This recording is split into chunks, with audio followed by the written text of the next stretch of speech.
Hello everyone. Episode की शुरुआत में हमें दिखाया जाता है डायरेक्टर सूर्य को बता रहा था कि चोई के पास को मदद मांगने के लिए गया था। उसे उसके ऊपर ज्यादा कर्ज भी था और उसकी बेटी और वाइफ के लिए एक घर खरीदना था, इसीलिए वो चोई के पास गया था पैसा मांगने के लिए। बदले में चोई डायरेक्टर को बोला था कि सूर्य को बोलो वो केस छोड़ दे। सूर्य के सामने वो सब रिफ्लेक्ट हो रही थी जो कुछ डायरेक्टर बोला था वो केस के बारे में। अब जुवान ये सब की बात उसे मैरिज प्रपोजल दिया था ये सोच रही थी। अब डायरेक्टर सूर्य को उसके साथ देने के लिए रिक्वेस्ट किया था। अब योनसक को पता था कि सूर्य अपनी मम्मी और भैया को जेल से निकालने के लिए ही डायरेक्टर की बात मान ली थी, और ये सब सुनने के बाद भी गोंगचन का ये मानना नहीं था। वो बोलता है कि सिचुएशन जरूर ऐसा होगा, इसीलिए सूर्य वो डिसीजन ली होगी। और ये दोनों की कन्वर्सेशन को गोंगचन के दो दोस्त भी सुन चुके थे, और केस के टाइम में कुछ विटनेस नहीं मिला था उनको, और ये भी एक वजह था गोंगचन की केस वहीं क्लोज करने के लिए। पर अभी भी उसके दिल में बहुत प्यार था सूर्य के लिए, वो बोलता है।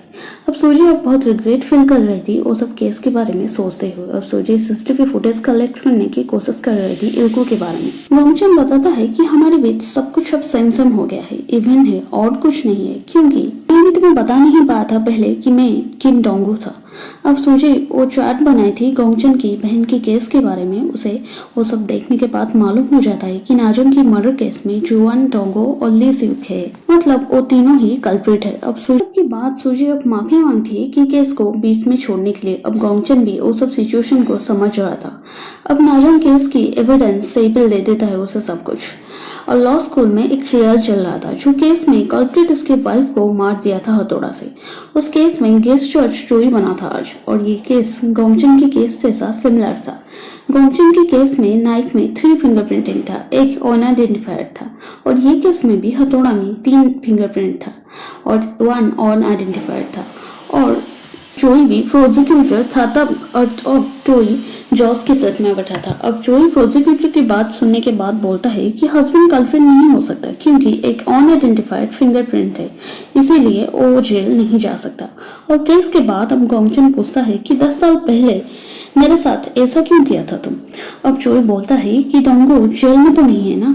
अब डोंगो पूछता है कि नाविन जोल जो कि कल्प्रिट था वो सुसाइड क्यों कर दिया। अब चोई बोलता है कि तुम क्या सोच रहे हो कि डोंगो वो कल्प्रिट को ढूंढ पाएगा, मतलब वो केस में जो उसके बेटा इन्वॉल्व है क्या वो ढूंढ पाएगा, वो यही पूछना चाहता था। अब लौटते टाइम चोई इल्को को बोलता है कि अब मजा आएगा, ये केस कैसे क्लोज होगा। डायरेक्टर का आज लास्ट डे था लॉ कॉलेज में, और उसे अच्छी तरह से पता था कि योनसंग बिल्कुल अलग है चोई से, और उसे डोंगो का फोटो देता है। गोंगचन के केस के ऊपर डिस्कशन करने के लिए अब मेरे मात्सुजे बाकी सबको बुलाए थे, और ये केस के ऊपर एविडेंस कलेक्ट करना चाहते थे। अब स्केलेटन आइडेंटिफाइड हो गया था, और ये न्यूज देखने के बाद जुआन गुस्से से पूछता है कि तुम ये काम भी जिम्मेदार से नहीं निभा पाए, मतलब नाजोंग को जमीन में इल्को ही दफना दिया। स्केलेटन रिलेटेड सब कुछ कमेंट पढ़ रहा था, और पब्लिक का नजरिया बदल गया था।